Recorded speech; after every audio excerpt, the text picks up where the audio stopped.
My thing, I go to the beach. I like to go to the beach. I go park. I go walk the trail, or I go sit in the sand, or I go to the pier, sit on the bench. Sometimes I have music on. Sometimes I don't. Or you knew the classic. You might get off of work, park in front of the house, and be in that car for 2 hours, nigga. Oh God. Or I might want to go to the gym because that is therapy as well. But that parking lot, that with the music playing, that's therapy before the therapy. Nigga be at the gym for an hour, ain't even got out the car yet. This music is playing because I gotta mentally prepare myself to be around other people because they don't know you're going through something. So you can easily be triggered and snap on a person and they ain't even done shit to you. So I usually just go to myself. I will reference that as, and I may have mentioned that in the chat. I know I've mentioned it at the show, but I call it a social battery. We all have one.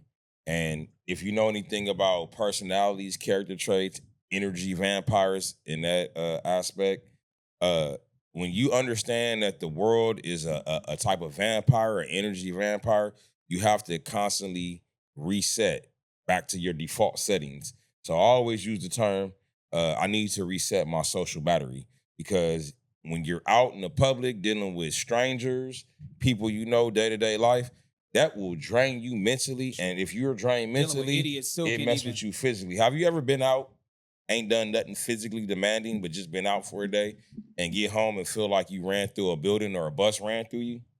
That's what we're describing right now. So I usually attribute that to, I need to recharge my social battery in manners in which Viral described.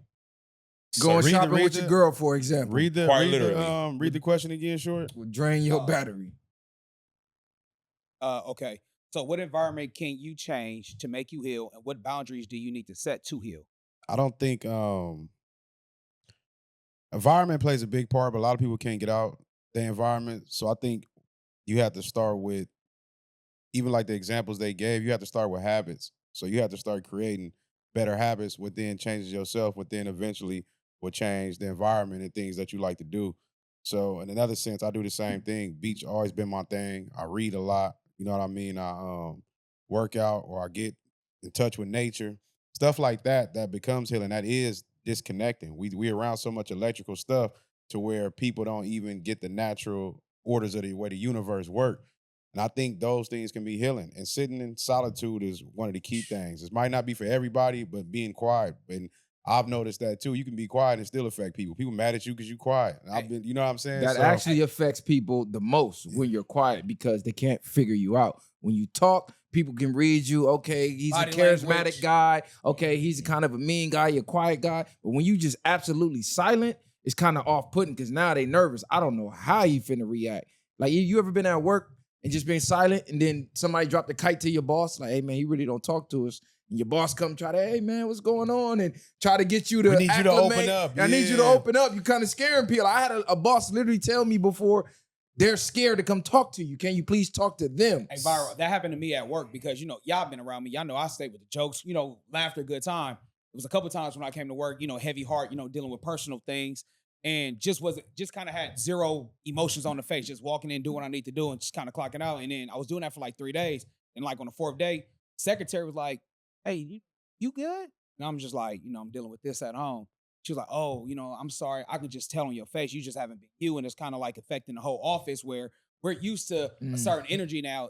It's like, it's missing. But people equate silence as something being wrong when it might not just be nothing wrong. Like, I like to meditate, you know what I'm saying? And that goes back to what Rod is saying. That is actual direct connect to the higher source, to the point where that is recharging you. That is getting your mind clear for the day or for the night before you go to sleep, or whatever the case it may be. But you got to figure out things that work for you.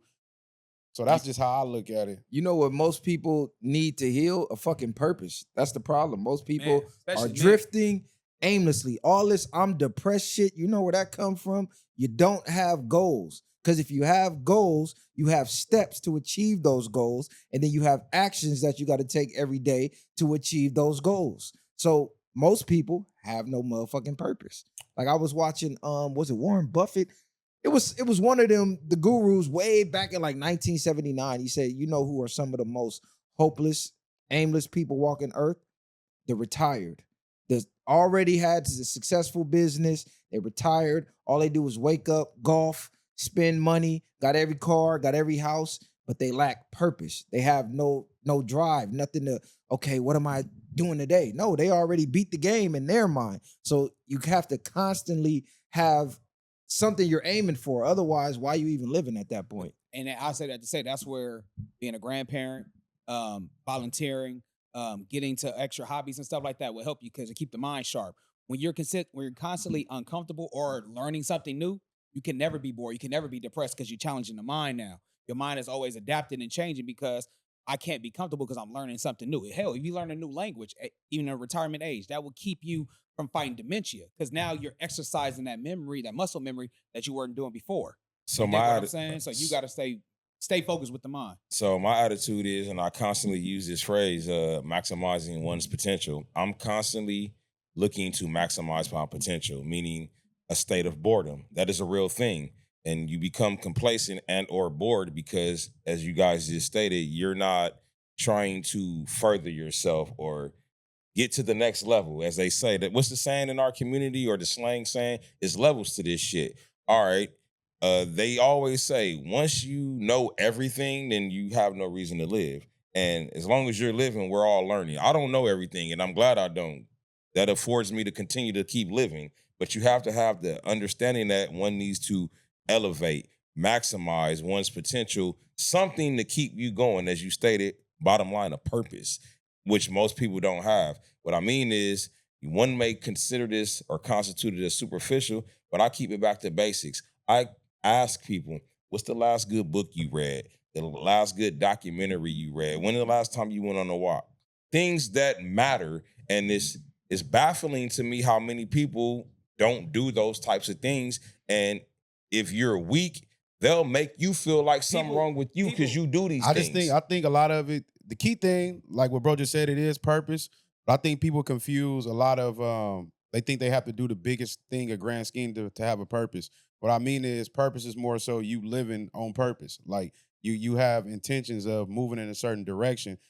And like he said, the older people get to a point where this is why you see people 79, 80 years old that's still working, or you see the Steve Jobs, the Warren Buffetts and shit, because they're always recreating a new purpose. Once they achieve that goal, they're setting more goals to move forward. And it's about more so being fulfilled. Most people just don't feel fulfilled with their life. And 9 times out of 10, if you go back to things maybe as a child or certain things, if you can't find your way on that, things that you like to do as a child, I'm pretty sure you probably still like to do as an adult. When I mean child, 10, things that you maybe like that you got away from. Yeah, so to have things to make yourself feel fulfilled. You could be a person that just want to go volunteer and help people.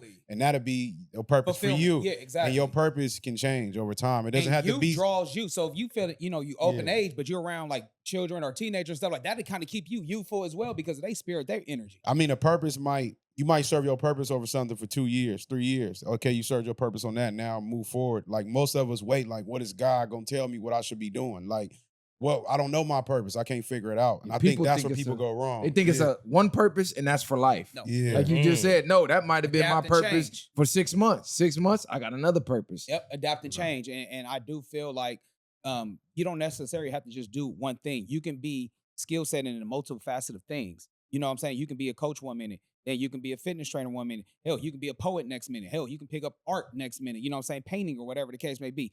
You want to learn another language. So when you start traveling, you can be more fluent with that country where you're speaking. It's different purpose of you doing things. And I will say this: when you said it perfectly. If you celebrate the small wins, if you're talking about steps, you take one step each day. Before you know it, by the end of the week, you look down, you're like, damn, that was a lot of steps I took within this week. You know what I'm saying? Exactly. It may not feel like a lot because you're just doing it step by step, but you constantly just put your head down and just go, go, go. And then when you finally kind of look up and like, damn, ain't nobody up here because you've been focusing on you and grinding on your purpose, you kind of surpass certain people that you're on that level with. I'm going to tell y'all another thing.